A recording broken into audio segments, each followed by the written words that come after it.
Kita akan lihat Lukas pasal yang ke-22. Saya akan sampaikan renungan dua kata yang ternyata ada di dalam Alkitab kita, yaitu adalah true colors. Saya berpikir dua kata ini adalah sekuler.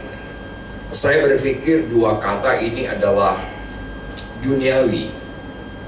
Ternyata dua kata ini muncul dalam Alkitab kita, muncul dalam kitab suci.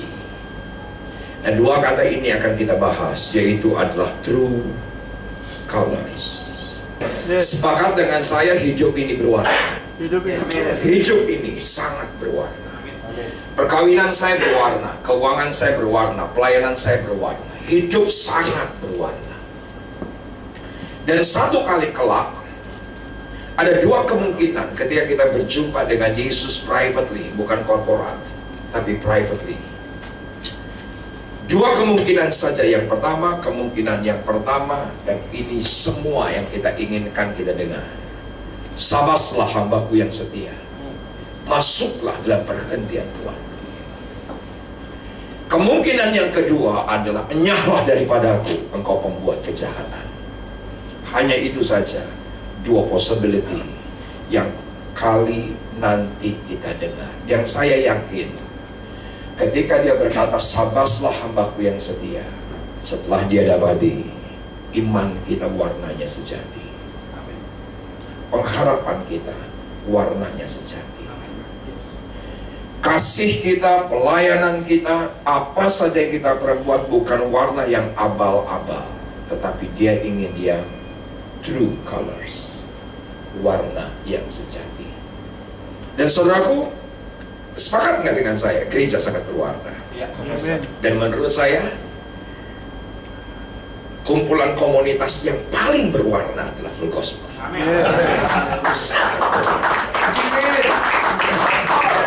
Ada di antara Anda yang GKY, ada di antara Anda yang BES, ada di antara Anda yang GBI, ada di antara Anda yang GPCC.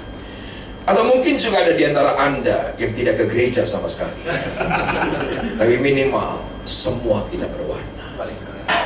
Dan satu kali kelak dia inginkan kita memunculkan true colors, warna yang sejati. Jadi kita akan lihat Lukas 22. Ayat yang ke-24 LAI bagus sekali memberikan perikop percakapan waktu perjamuan makan.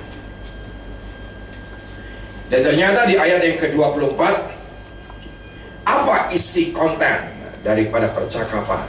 Percakapan isinya adalah pertengkaran.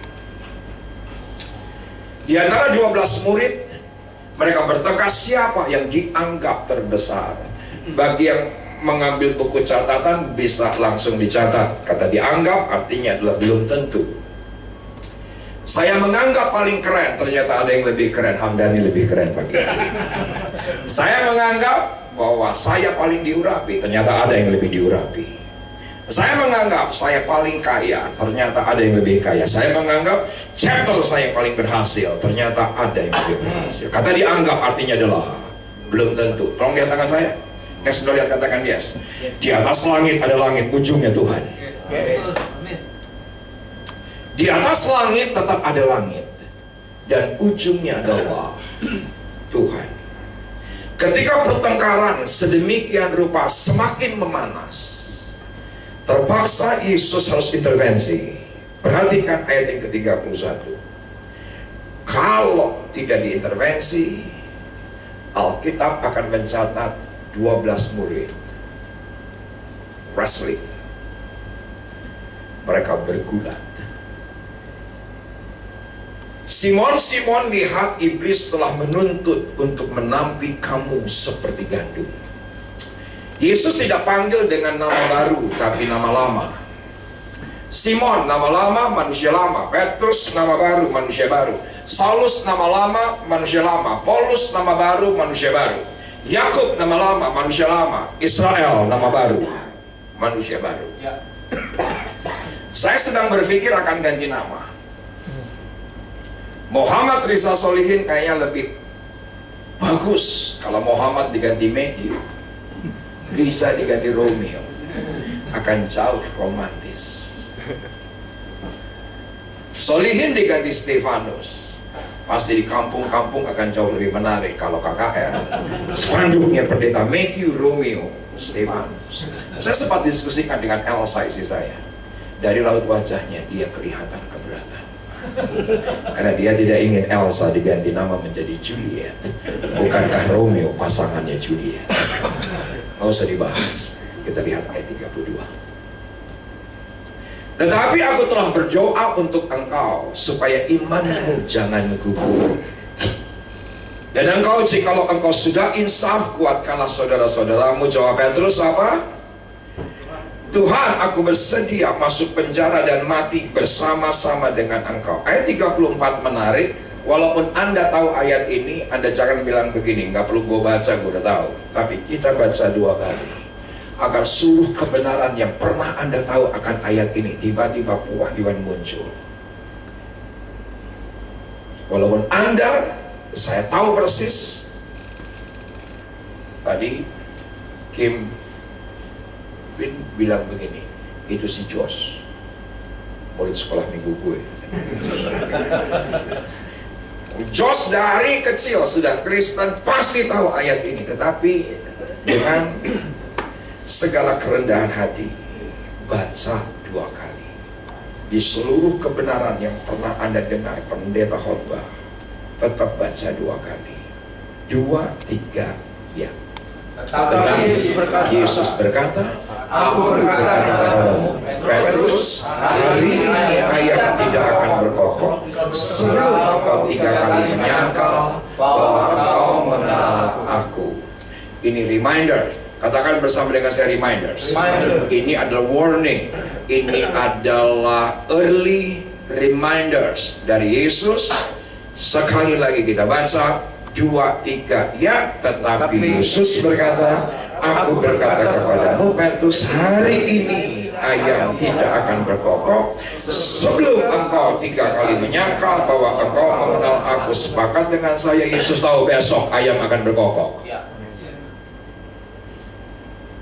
Sepakat dengan saya bahwa ketika esok ayam berkokok, Petrus akan menyangkal Yesus 3 kali. Walaupun Yesus bilang gini, sekalipun di penjara mati bersamamu, aku mau. Tetapi semua kita tahu realitanya. Ayam itu berkokok. Dan ketika ayam itu berkokok, Petrus menyangkal Yesus 3 kali. Yang menarik perhatian saya adalah Yesus tidak berdoa agar ayam tidak berkokok. Oh, ini pewahyuan. Anda boleh tertawa, tapi ini kaya dengan kebenaran. Saya ulangi sekali lagi. Hari ini ayam tidak berkokok, tapi Yesus berkata, besok engkau akan menyangkal aku 3 kali ketika ayam berkokok. Tapi doa Yesus, dia tidak berdoa agar ayam tidak berkokok. Dia tidak berdoa kepada Allah Bapa biar semua ayam mati. Karena Yesus tahu kalau ayam berkokok, Petrus akan menyangkal. Sepakat dengan saya, ada satu kata yang kita temukan di sini, yaitu kata pembiaran. Oh iya. Anda mungkin berkata, Pak, saya sudah doa pagi hari Selasa. Pak, saya sudah presiden chapter, saya sudah pre-rep, saya sudah berpuluhan, saya hidup kudus. Tapi kenapa kok Tuhan biarkan investasiku nggak pulang-pulang? Kenapa Tuhan biarkan ekspansiku stagnasi? Kenapa Tuhan biarkan? Aku sudah bersaksi perkawinanku dipulihkan, tapi Tuhan tetap kok biarkan perkawinan kami sebetulnya realitas sehari-hari tidak seperti yang kusaksikan. Seringkali pembiaran terjadi dalam kehidupan kita. Sepakat nggak dengan saya, kita banyak temukan dalam Alkitab bahwa Yesus naik untuk berdoa. Setuju ya? Yesus menyingkir untuk berdoa. Yesus menyepi untuk berdoa. Yesus naik ke atas bukit untuk berdoa. Kita temukan banyak ayat itu. Tapi sepakat nggak dengan saya? Kita tidak tahu isi doa Yesus. Kamu mikirlah sedikit. Sepakat nggak dengan saya? Oh ya, hanya konten doa Yesus yang tercatat cuma satu. Ketika di Taman Getsemani, Yohanes pasal yang ke-17. Tapi the rest tidak kita temukan kontennya. Apa yang didoakan Yesus tidak kita temukan. Tetapi untuk Petrus, isi doanya tertulis. Yuk sama-sama kita baca ayat 32. Tetapi aku telah berdoa untuk engkau supaya imanmu jangan gugur, dan engkau, jikalau engkau sudah insaf, kuatkanlah saudara-saudaramu. Sepakat dengan saya, kita tidak temukan Yesus berdoa agar ayam tidak berkokok. Padahal Yesus tahu besoknya ayam berkokok. Yesus tidak berdoa agar ayam tidak berkokok. Padahal Yesus tahu kalau berkokok, Petrus akan menyangkal dia 3 kali. Menurut saya ini menarik. Ada sebuah pembiaran sepertinya, tapi sesungguhnya bukan pembiaran. Tetapi Yesus senantiasa berdoa untuk Petrus agar dia tetap kuat dan jadi kekuatan bagi orang lain. Agar imannya tetap kuat. Ketika ujian iman Tuhan izinkan dalam kehidupan kita, ketika ujian karakter agar Anda lebih rendah hati, ketika ujian iman, ketika ujian karakter agar Anda menghilangkan kesombongan, Tuhan izinkan ujian demi ujian yang sepertinya saya sudah berdoa, saya sudah berpuluhan, saya sudah melayani, saya sudah akhir full gospel, tapi kok ini yang terjadi dalam kehidupanku sepertinya pembiaran. Tapi sesungguhnya tidak pernah ada pembiaran, karena Yesus berdoa kepada Bapa di sorga agar setiap ujian iman Anda boleh lewati dan Anda tetap kuat dan jadi kekuatan bagi yang lain.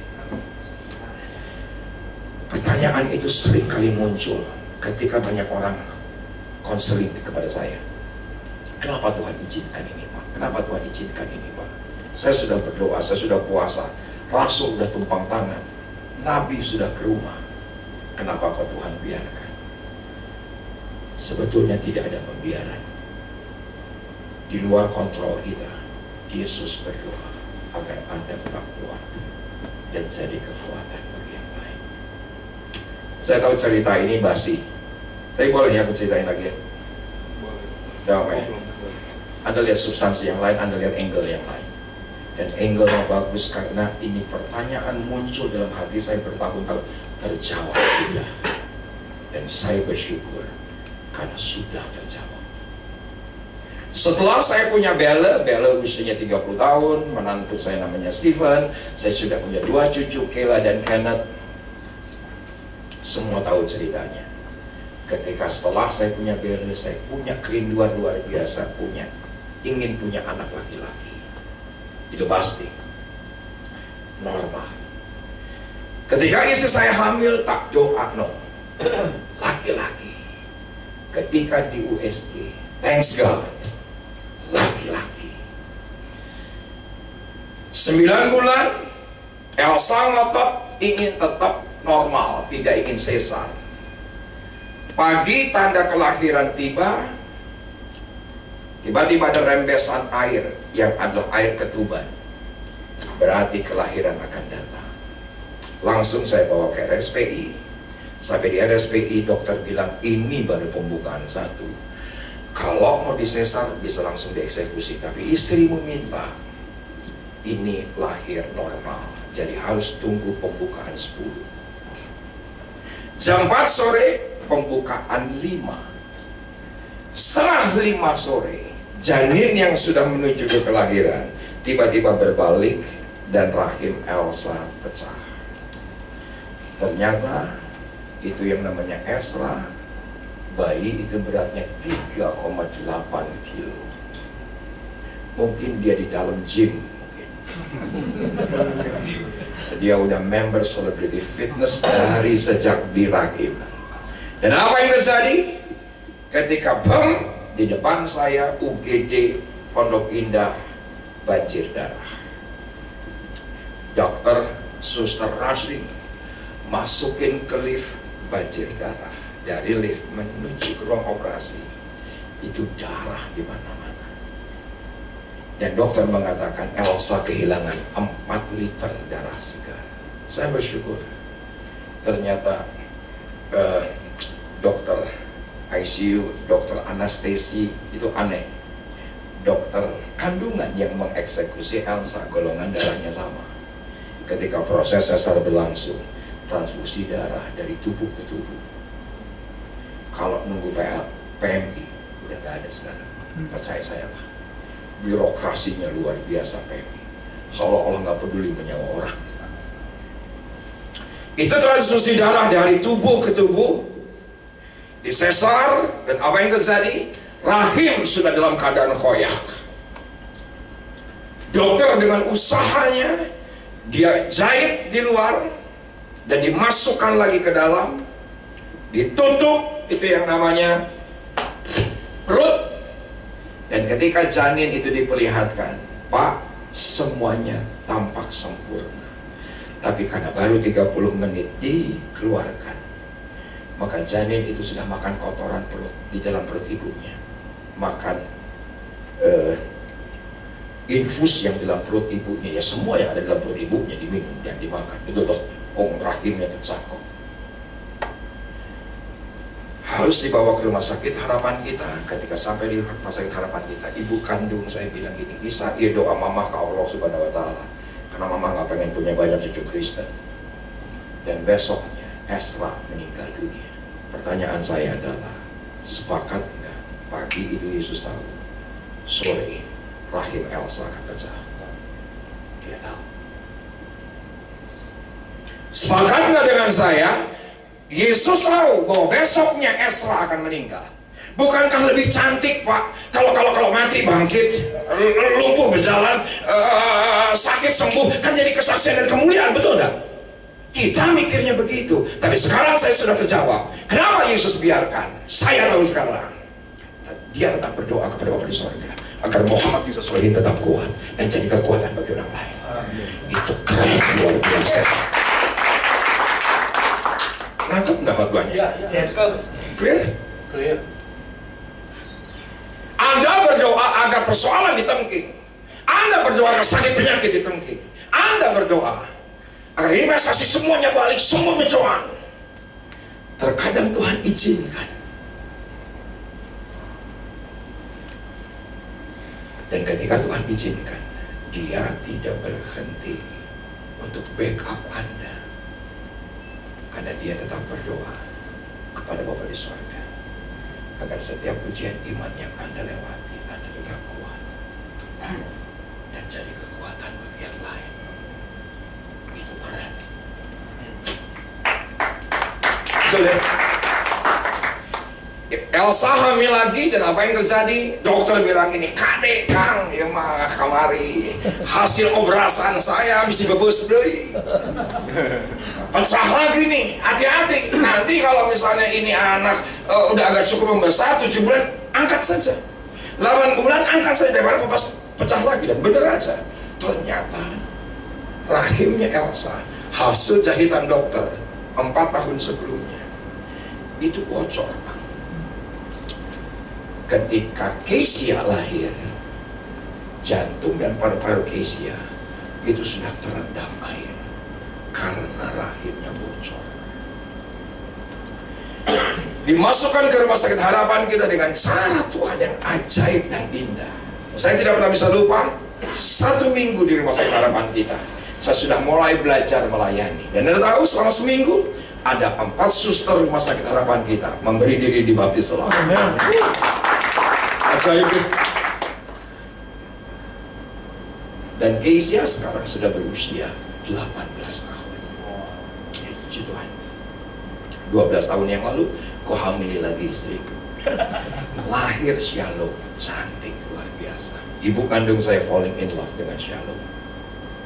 Semua Anda tahu ceritanya, tapi tolong lihat substansinya. Ini bukan cerita yang membosankan. Ini hidup buat saya.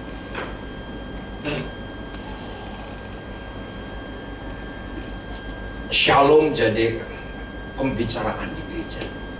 Semua jatuh cinta dengan Shalom. Posisi jemaat ketika itu di mana saya menggembalakan sudah 8.000.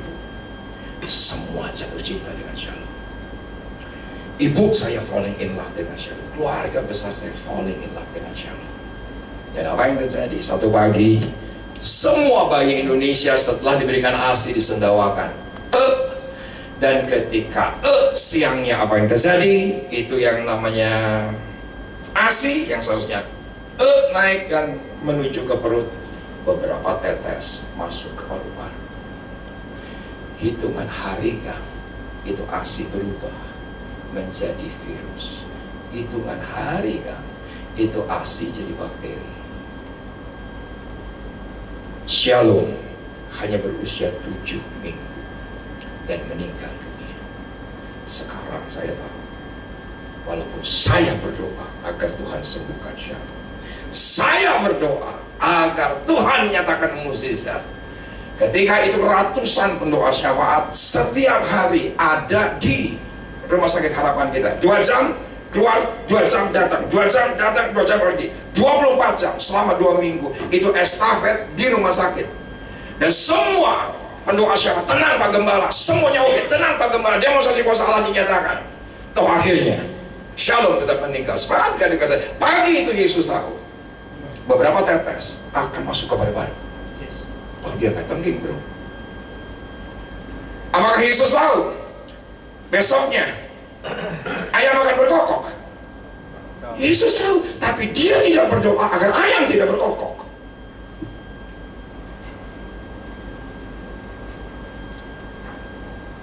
Apakah Yesus tidak tahu bahwa Shalom hanya 7 minggu? Yesus tahu persis. Kan lebih ciamik betul dah. Kalau demonstrasi kuasa Allah dinyatakan, kan bagus buat kesaksian. Kan kita mikirnya begitu, Pak. Yang dipikirkan Tuhan lain. Anda tetap kuat dan jadi kekuatan. Saya kalau sampai hari ini berdiri, karena saya tahu Yesus berdoa untuk saya, akan saya tetap kuat. Yes. Jangan cengeng, bro. Jangan cengeng. Ketika hadangan persoalan, kok ikut full gospel jadi begini, ikut doa pagi kok jadi begini. Tidak ada yang sia-sia. Bulan lalu saya berkhotbah untuk keluarga Pak Haritanu Sudibyo di St. Peter Primacy, di pinggir daripada jalan lagi, Danau Galilea. Selesai aku khotbah, aku bilang sama keluarga, yuk langsung kita ke bus. Ketika on the way ke bus, nggak nyadar aku udah belasan kali ke Israel. Baru sadar ketika itu ada prasasti kecil sebesar ini prasastinya. Ketika aku lewat, Anda tahu Saint Primacy? Itu ketika Yesus 3 kali berkata kepada Petrus, apakah engkau mengasihi aku? Ya, itu Saint Primacy. Dan ketika saya lewat, apa yang terjadi? Ternyata ada tulisan prasasti nama-nama paus untuk Katolik. Saya tidak nyangka. Paus pertama bagi Katolik bukan Paulus yang tidak menikah. Bukankah semua paus tidak menikah? Kalau cicing wae teh, pinterlah sedikit. Semangat ya dengan saya, semua paus tidak menikah. Yang aneh, paus pertama adalah Petrus, bukan Paulus yang tidak menikah. Karena Alkitab dengan jelas berkata Petrus punya ibu mertua.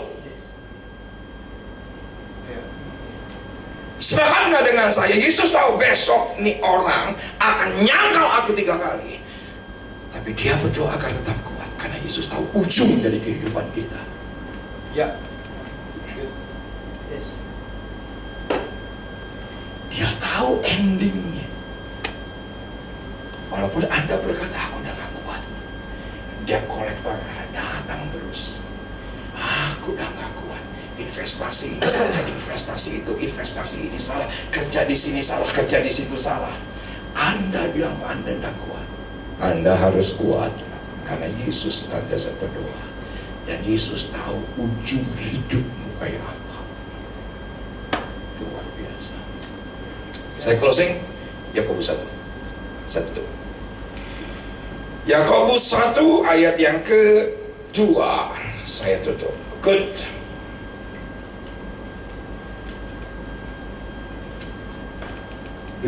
berita bahagia. Ini ayat terakhir. Kita akan makan dan selesai. Saudara-saudaraku, anggaplah sebagai suatu kebahagiaan apabila kamu jatuh ke dalam berbagai-bagai pencobaan. Sepakat dengan saya dari ayat ini, ternyata pencobaan tidak selalu negatif. Catat, pencobaan tidak selalu negatif. Pencobaan seringkali positif. Dan catat, ini bagus, pencobaan ketika dicampur dengan yang positif, hasilnya luar biasa. Tapi ketika ujian iman, pencobaan Anda mix dengan yang negatif, nggak nolong apapun. Ketika pencobaan datang dalam pelayanan perkawinan, keluarga, keuangan, Anda mix dengan yang negatif, mulai perkataanmu negatif, behaviormu negatif, attitude-mu negatif, kritik, kesalahan keadaan, sorry, tidak menolong apapun. Tapi kita harus mix dengan hal-hal positif. Tetap berdoa, tetap berharap, tetap percaya, tetap menabur, tetap mengasihi, tetap melayani. Dan Anda akan lihat, walaupun ujian iman ketika Anda campur, katakan bersama dengan saya campur. Karena Paulus berkata kepada jemaat Tesalonika, pikirkan yang di atas, pikirkan yang benar, pikirkan yang suci, pikirkan yang sedang didengar. Karena itulah yang akan Tuhan buat dalam kehidupan kita. Jangan campur dengan yang negatif. Ternyata pencobaan ada jasanya. Kok nggak ada yang amin? Ada harus catat, ini pewahyuan bagus. Ternyata ujian iman berjasa. Amin. Ujian iman berjasa. Karena Alkitab berbahasa Inggris dari New Literature Translation bilang gini, "Dear brothers and sisters, when troubles of any kind come your way, not only trouble but troubles." New Literature Translation bilang gini, "Consider it."